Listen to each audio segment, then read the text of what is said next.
Hello, NAFO fellas, this is our Convoy 23. Unbelievable. How much you guys are supporting us is insane, and this all will make big difference in Ukraine frontline. This means we have now delivered 271 pickup trucks to Ukraine soldiers. And this is special convoy because we have here Estonian built Medevac, and we have first time devices against drones. So we keep pushing, helping Ukraine to liberate and bring back peace to Ukraine. Slava Ukraine, Geroim Slava.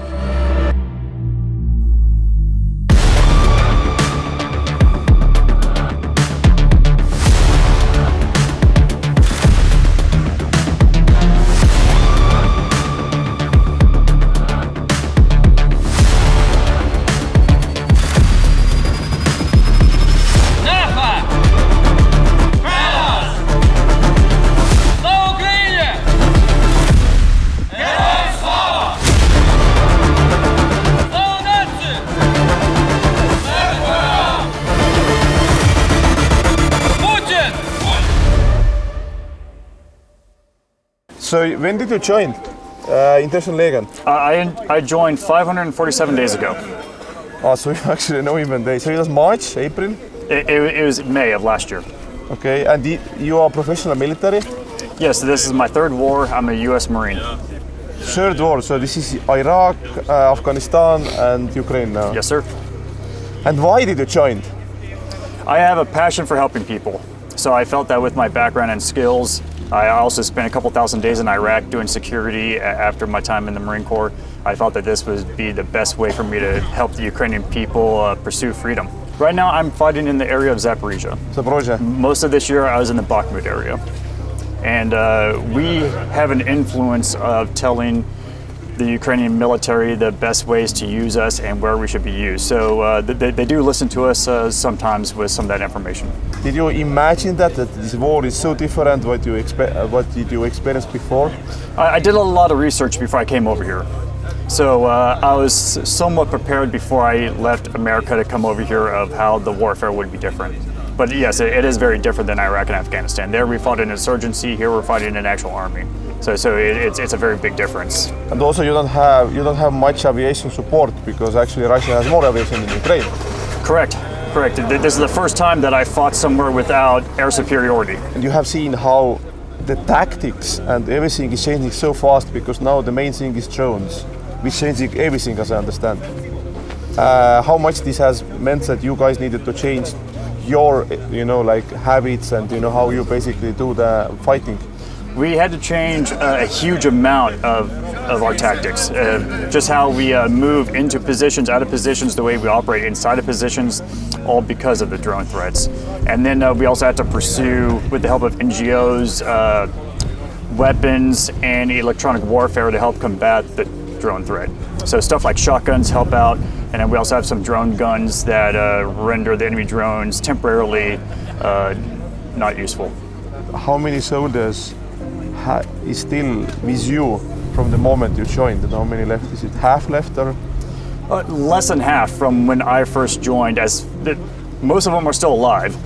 So some are dead, so some are wounded, and that's unfortunate. But for the ones that are alive, they just decided that they did their time, they did a lot of good work over here, and they decided to move on to more normal lives back at their respective homes. Have you been in your family? Have you visited the family that time? Me, I have not. No, I've been here for 547 days without leaving Ukraine. Without any vacation? Without leaving Ukraine, correct, yes. But you had vacation in Ukraine? Yes, I have vacation sometimes in Kyiv. Okay. Would you see that you stay in Ukraine after the war will be finished? No, sir, I miss California. You miss California? Yes. No shit. I don't. Usually people from California wouldn't wear, they would wear much more things here, indeed.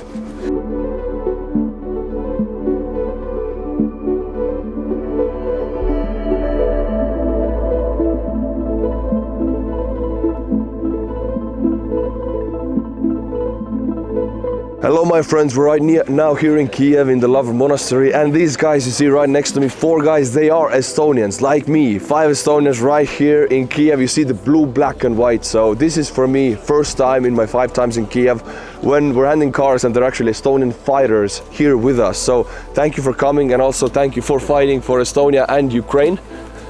Thank you for all the support. And every Estonian knows what it means to be under the Soviet occupation, and these guys know it the most because they have actually physically gone into this country and they're fighting on the front line against Russians right now. So in the future we can talk about fundraising stuff for these guys also.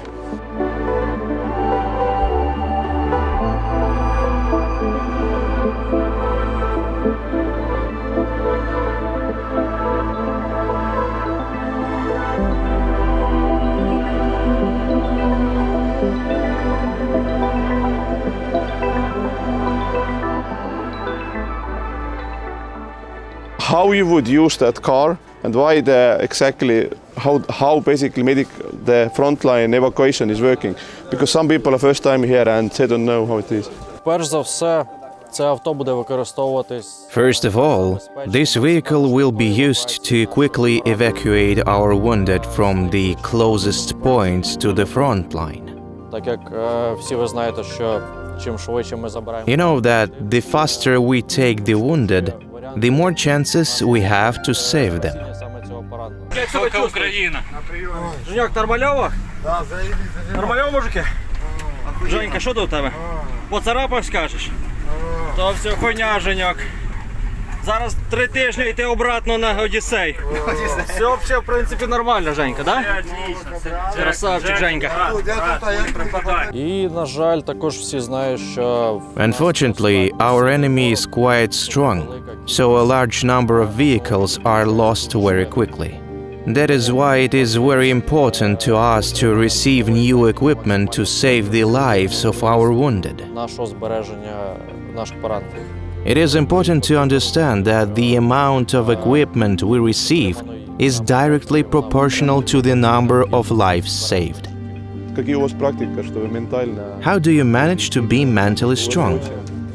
Все насправді дуже просто. It is really very simple. When you are unable to change something, you don't question what to do. There is no other way. The first thing what you will do after the victory day. To be honest, I didn't even think about such things. Most likely, I will do what most of us do. I'll just go home to my family. This is from Peter, and he will tell you what's there inside. Oh, sure. First off, really want to appreciate what you guys do every day to defend all of us, and your courage. We cannot understand what it takes to go do what you do every day. Many people behind us have been working to bring supplies to you guys.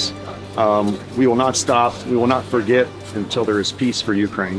Much more need for these things, but of course right now it's urgent. So we have, there's several hundred of these CAT tourniquets. You recognize these. Right. The tactical medical kits, you know these. Yep. There's some roll-up stretchers and several more boxes of stuff in the trucks. So it's just the tools you guys need to keep doing your jobs. It's just one small token of our gratitude for what you guys do every day. Thank you so much. So this is the guy who basically was running the campaign on. He is the one of world's most popular bloggers. He was the first, now he's the second. No, you're the first. You're the first, okay. nii et Bureviy, okay. Question about the camouflage, you know, if it's a camo truck, NAFO badges all over, if Russians see it, obviously it's a target. Wouldn't it be better to have just a black car? Actually, some of your things is really right, because camouflage in real life it doesn't matter. It can be white, it can be black, because the car not staying under some trees. It's drive it, so it doesn't matter which color is drive it. You every time see it. Can you also, I don't know if you know, but can you explain the jammer, how it works, and does it save lives or does it work properly? Actually, it's a really simple system. It's just destroyed some close connection for a FPV drone. So if the drone lose the connection, he will lose some connection things for a car. So, but if the car is stationary and the drone is coming in very fast and it loses connection, it still has the force of movement, and even if it loses connection, it still can go into the car, right? It's some specific things for FPV drones. For this kind of drones, it's important to have connection for just a couple meters. So, and these things can destroy, let's say 200 meters. 200. Yes, so it's like a bubble around the car. Yep, just a bubble. The future is now. Yep. And I hope this future can save our lives. Thank you very much. And the last hero of this car is Anna, but not the least. Anna helped us at Sniffing Brigade and Arthur to find the unit that really needs the evacuation truck. So please welcome Anna as well. Hello.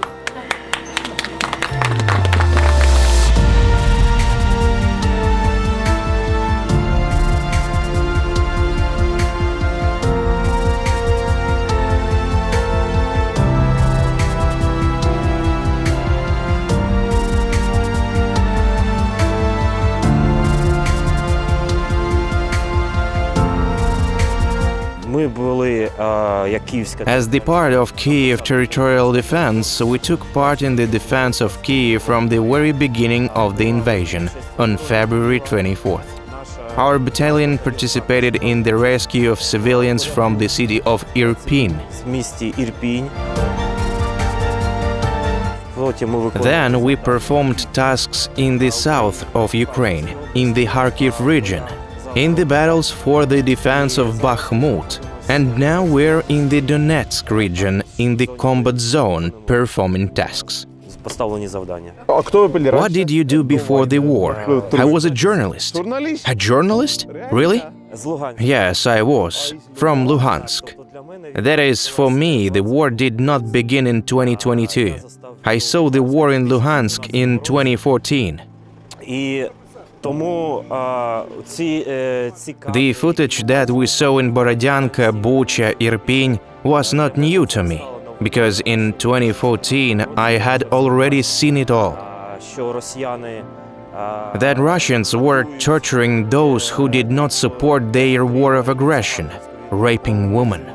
They just kill and try to impose their perspective that we are part of their empire. In 2014, Russia wanted to show that it was a civil war and that it did not actively use the army. It just recruited local collaborators. A part of the army came in, but the scale of their invasion wasn't that wide. In 2022, a different type of war began. A large-scale war with the use of a lot of artillery and ballistic missiles. Of course, this type of war is more difficult, more terrible.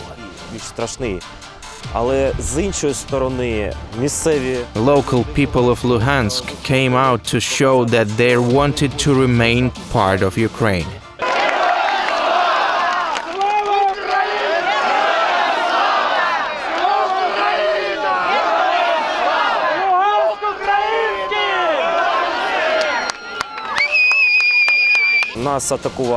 We were attacked, most often by people brought in from Russia. We saw buses with license plate from Belgorod and Rostov regions. Despite the fact that we were attacked, we still continued to come out and show our position. Unfortunately, there were people who were simply killed. At some point, Luhansk was completely captured and we could not provide civilian resistance, and all activists had to leave the city to survive. In 2022, we saw the support of the world and we had hope that we could resist a strong, powerful empire by getting help with weapons and ammunition. We're not asking to fight instead of us. We're just asking to help with weapons and ammunition. We are capable of defending ourselves. So you are fighting for Europe and all the world and Estonia. Thank you. First of all, I thank you not only for the car or other assistance. It is important for us to see that the world has not forgotten about us, that the world is not tired of us, and that you are with us. This is very important for us.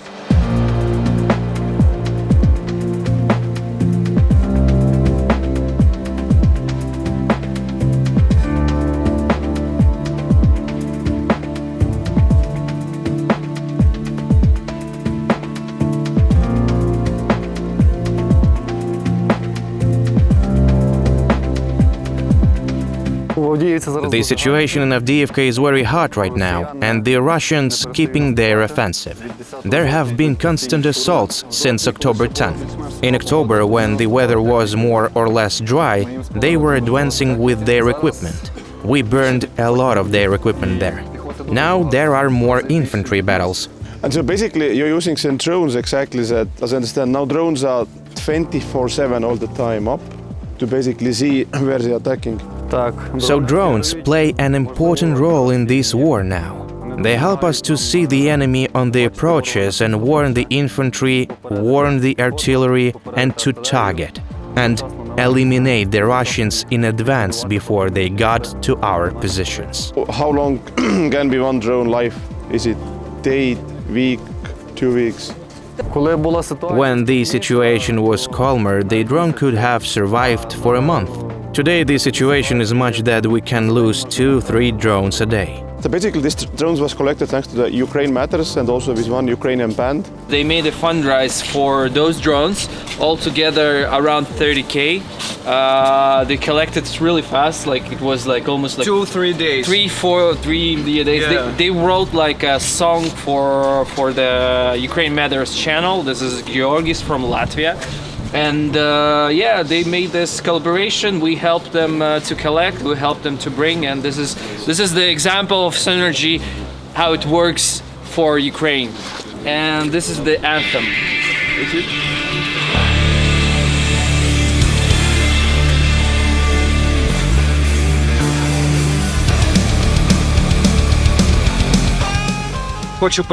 I would like to thank the Ukrainian Lives Matter channel. Thanks for the collaboration with this channel, we created this fundraising, which I think will make a significant contribution. Thanks to all the NAFO fellas, all of our friends from abroad, all our listeners who donate and keep doing that. Glory to Ukraine! Слава Україні! Героям слава! Also, on behalf of the band, we want to thank you guys for defending our country. It's the least we can do. I want to convey a message to the whole world and to Ukrainians that we must continue to do this. Because only in unity can we defeat the occupiers, and we must be united as never before against the global evil. I believe in our victory, and we must do everything for it every day.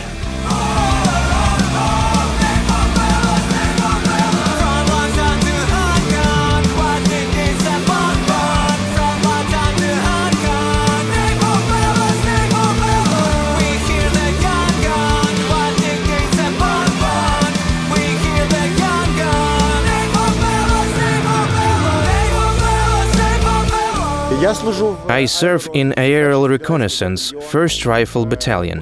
I conduct reconnaissance, adjustments, drops, and a little bit of secret.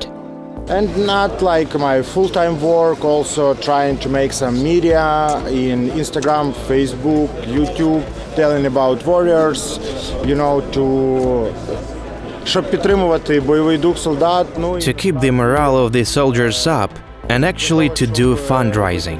Тому що велика частина нашої амуніції. Unfortunately, most of our ammunition and drones are provided by volunteers and ordinary Ukrainians. It helps to unite. Волонтерів та українців. І це допомагає об'єднанню. Я в аеророзвідці, тому я можу сказати, що I'm in aerial reconnaissance, so I can say that drones are super important now. We even have a slight advantage in FPV drones in the Liman sector. This is turning into a drone war. It's a critical part of the intelligence to see the battlefield, and also with the FPVs, it's necessary to have drones. What percentage do you get from the military versus donations and volunteers.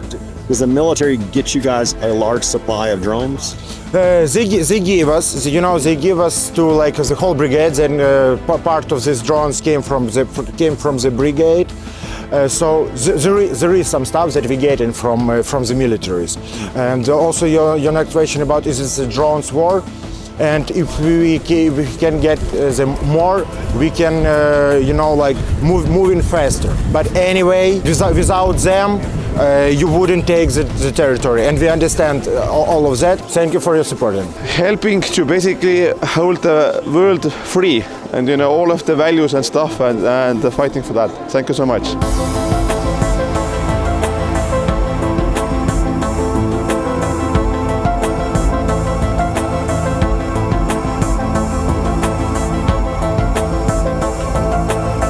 Our battalion has been performing combat missions in the forests of Crimea since September. It seems to me that now it is a turning point at the front when there is a war of technologies. Now Mavic drones are not as effective as they were at the beginning of the war, last year. Now it is much harder to use Mavic. There was not a single day that our unit or the neighboring ones did not lose a drone. How far from the battle line does your operator work? Operators work differently from the battle line, from 300 to 700 meters. How many operators have you had killed or wounded? We have not had any killed. They are well camouflaged. They find their positions well, and if artillery starts to fire at them, they take action to hide to save their lives.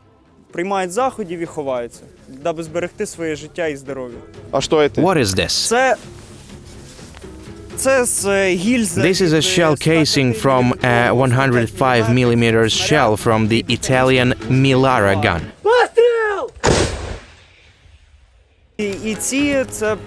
And these are from the Soviet MT-12 Rapier 100mm.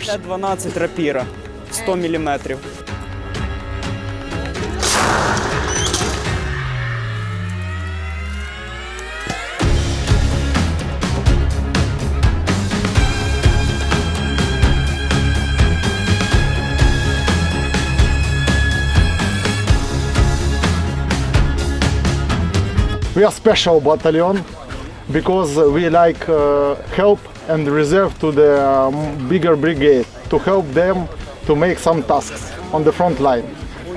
And what is their tasks? It's secret, sorry. But they actually our chief of brigade told you should go this sector, take the positions and do what we say. That's it. Okay. It's like shortly explaining. So which means you are moving around the front line and have operation to back, so you're not like standing in the front line? Not always. Actually, all the time we work together with one of the same brigade and use the one of the same positions because we know already the roads, how to come quiet, and that's it. How long is this operations usually? It depends on the situation. Sometimes it may be 10 days, 1 month, sometimes it can be 4 months. We have our job, yeah? And also we know exactly Russia will not stop. After the Ukraine, they will attack the Baltic countries or Poland or wherever, and etc., and never stop. We should stop them. We need almost everything because also the cars or the REB or the drones, this like damaged, destroyed, and also, but we need more like F-16 or whatever, the rocket launch, everything, the big one who can take the logistic system from the Russian land or near to the Russian. They should be very have to be complicated to transfer the weapons to the front line. We need more the strategically weapons.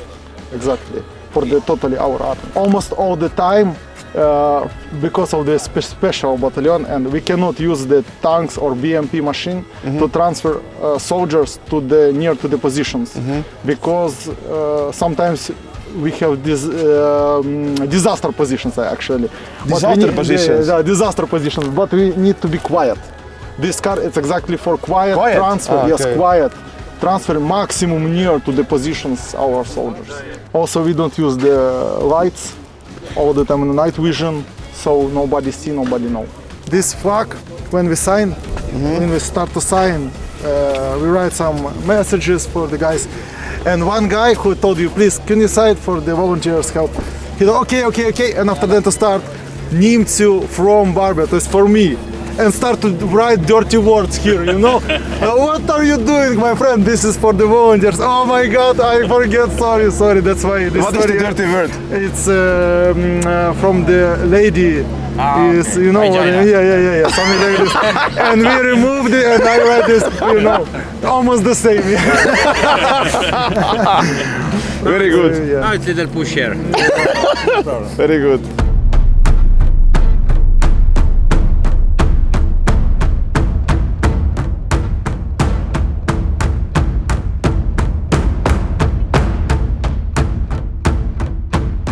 Where is your brigade now?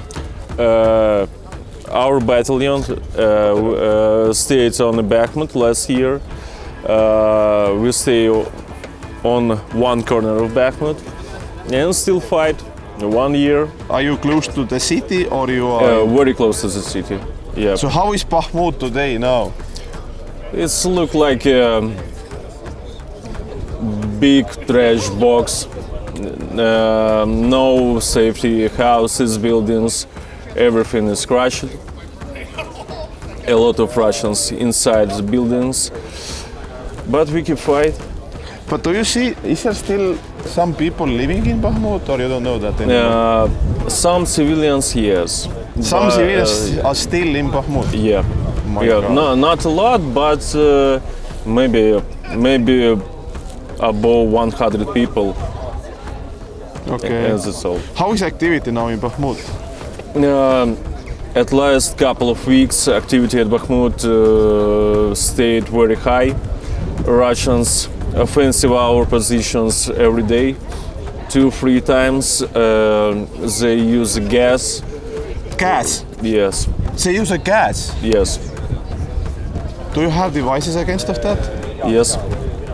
Yes, but sometimes it doesn't work, so guys just have to leave the positions.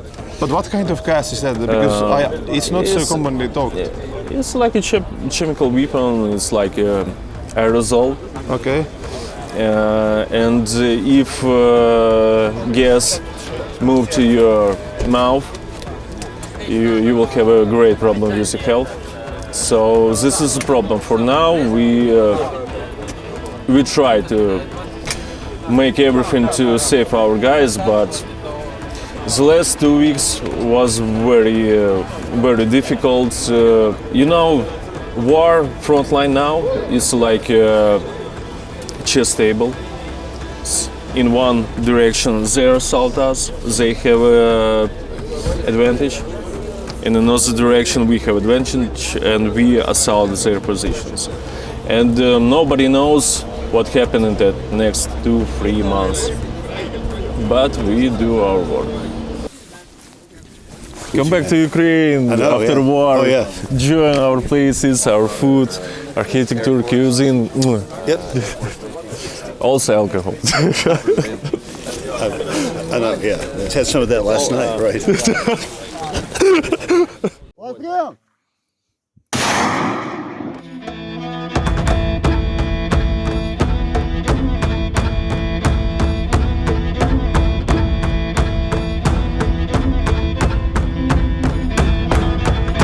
What do you see, what else in the battlefield you feel that is missing so Ukraine can be more successful? Night vision. Night vision? Yes. In the West, in NATO, in America, we own the night. We do most of our operations at night because we all have nighttime capabilities. Here, that does not happen. And that's because the forces just don't have the night vision capabilities. But if they had night vision capabilities, then they'd be able to do a lot of operations at night. And we know the Russians a lot of times don't have night vision capabilities. Or if they do, it's very minimal. But night vision also needs special training, isn't it? It does. Just like giving someone a new weapon. You know, they need good training, otherwise they're going to get themselves hurt or killed. But how you can be successful if you still have like thermo drones all the time up and can any moment discover you?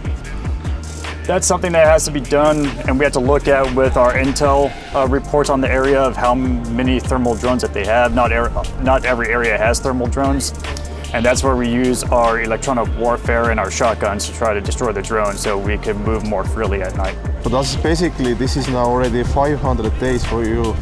How you guys are working with mental health and morale?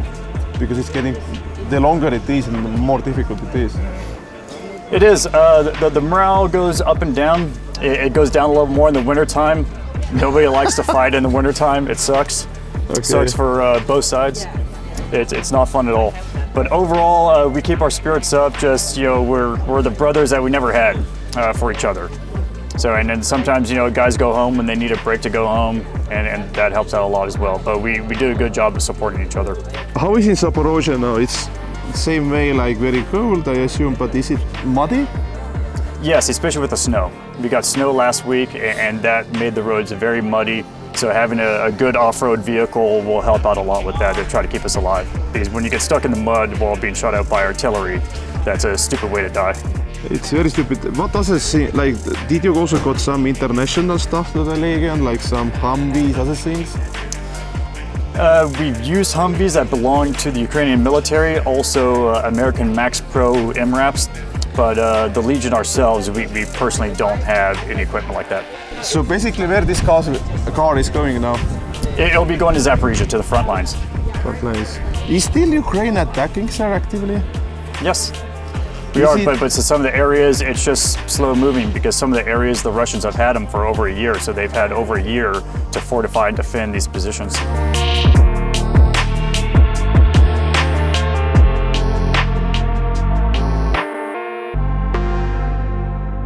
How much FPV drones is used in your area? Too much. We use the FPV drones, Russia use the FPV drones. Sometimes they use just a couple of them. First just destroy the door or barricade and then second coming in. Is Russia very active also nighttime because there are like few exactly thermal drones? Yeah, they use it as well, but anyway, they still have enough Zala Orlans. Zala Orlans, what is Zala? It's also air reconnaissance and drone, it's like a wings, the big one. Okay. Almost same like Orlan. So basically, but every moment, both of Ukraine and Russia is using drones, which means that you cannot almost do any surprise attack anymore. No. Even Russia have some small equipment, like with the screen. They can see which frequency is now somewhere close to them. Okay. And also they use anti-drone guns almost everywhere. Even they use the Azul. They have one special man with a EV, like a backpack. This is the guy most important, who is coming close to our trenches. So they have backpack now, basically with electronic everything. Yeah. But how much it takes battery? You need to have peak battery for that.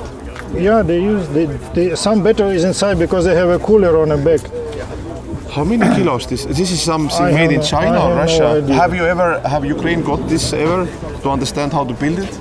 We can see it on the drones because they come close. Like after Azul, they have some destroyed armors just close to our position or between on a gray zone, you know. Mm-hmm. And they send some units, I don't know, the radio signal or someone, and they put this EV close to our position to eliminate our drones.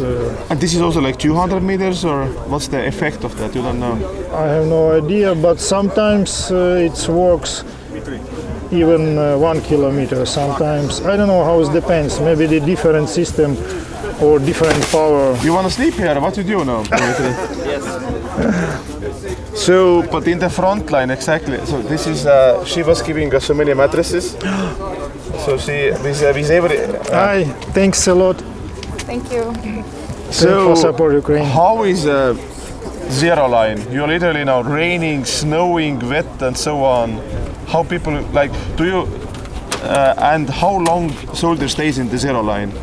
What's the rotation? So it's different battalions, different units. Sometimes 2 days, sometimes 3, sometimes week. So basically, it depends of the direction. But, and then you need to sleep, sir. Yeah, sure. So basically, this would be very helpful then. Yes, thanks a lot. Especially now in this weather. Even not only zero line, on a second line, because we have some like a second line close where we can send a reserve or coming back in case of any problem. So, but it's also trenches, you know. So second is indeed trenches as well. Yeah. Okay. But how you stay warm? Like you have some, because even like now like basically you have lots of like thermal clothing or. Yeah. Okay. It's normally it's provided by our army. Yeah, but by army. Yeah. If it is not enough for you, you can buy or just the friends can send you. For these warm mattresses, I can give you a warm hug only. Thanks a lot. Thank you. Ragnar, I saw you have a Kraken cap. Now I give you 79. It's air assault. Yes. So I bring, this is the tail from mortar. This is 120 millimeters self-propelled mortar, which used only in air assault forces.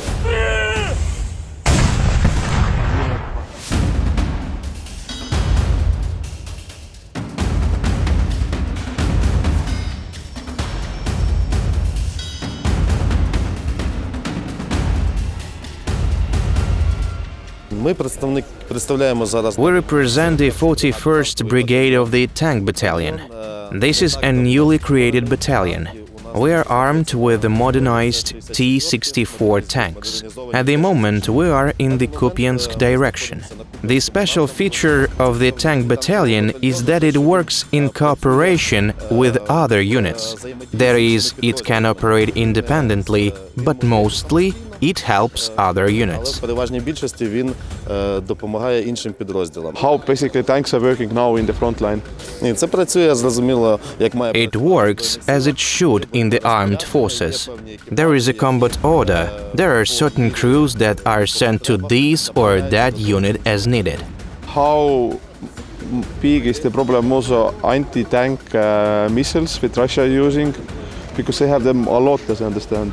The big problem at the moment is their drones, which calculate where the equipment is and where the artillery is firing from. The crew of T-64 tank consists of 3 people: a commander, a gunner, and a driver. How long does a tank usually work? 10 minutes or an hour or 2? It all depends on the tasks at hand. There is a task to work out a certain number of shots, or there is a task to eliminate the target, and until they eliminate it, they will not leave the position. In fact, the T-64 is a pretty great tank. Due to its size and modernized engine, it is very mobile. So it is not a bad machine to fight on.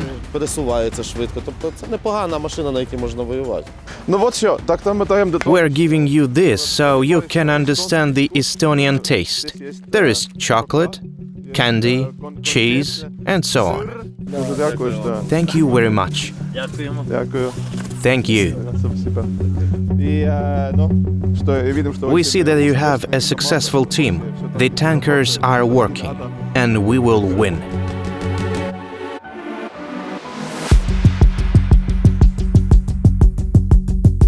What your brigade is doing, what kind of big guns you're using? Oh, well, I can't tell you everything. No, but just a little bit, that people who come here know a little bit more about you. That's a very basic information. Our brigade, 22nd Artillery Brigade, is performing in the Donetsk direction, close to Bakhmut.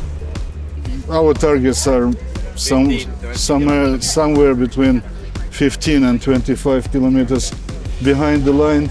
Mainly we are targeting enemy's artillery, supply lines, fuel, command points. That's the daily business of brigade. Okay, but is it ammunition what you're using mainly made in West or like, because ammunition is, as I understand. We're talking about ammo. All of ammo is made by NATO forces, manufacturers, mainly by European ones, but we have American ammos as well. We want to have it as much as possible. So it's 155 caliber. Oh, what?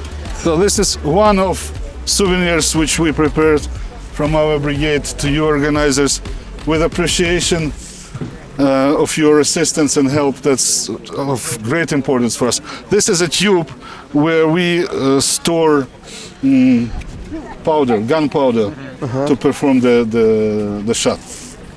And we have two of them. This is US or I don't know. NATO, yeah. That's a purely NATO one, but I don't know whether US or Italian one. Without the shortage, each howitzer would fire about between 300 and 500 shots per day. Per day? Yeah, per 24 hours. Counter battery fire seems to be very good in Ukraine side. Do you see that? Well, there's always space for improvement. Absolutely. We are engaged, my crew is engaged in fire correction operations. So we basically see from above, from 600 meters, our drones see the performance of our shots. And of course we want it to be better, but we are winning counter-battery battle at the time being. And because of better electronic devices? No, because of people, because of skills, because of dedication, because of enormous motivation my guys have. But how? Because you. Of course, it's supported by technical means like cars, like anti-battery radars, like drones, but mainly people. Only people.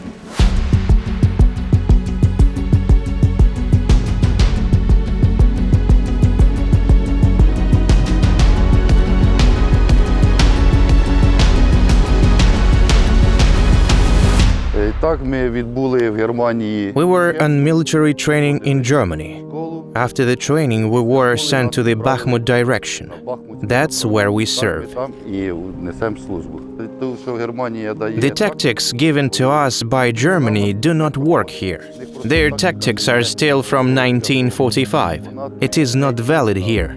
We explained to them that our war is not the same as it used to be. The tactics are completely different now. But they told us to learn, so we did. And when we arrived, we were fighting using our own tactics.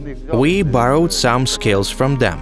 We liked their tactics of storming the forest. It works. But in the fields, we have a completely different tactic. How will you use this vehicle? We'll put a machine gun on it. So it's going to be a machine gun. What kind of machine gun will you put on it? Whatever they give us. But we think it will be a Browning. To shoot down drones. They do not leave us in peace. Iranian drones, or what kind of drones? Ordinary drones that drop ammunition, Shaheds. There are a lot of them. If we have 2 drones, they have 20.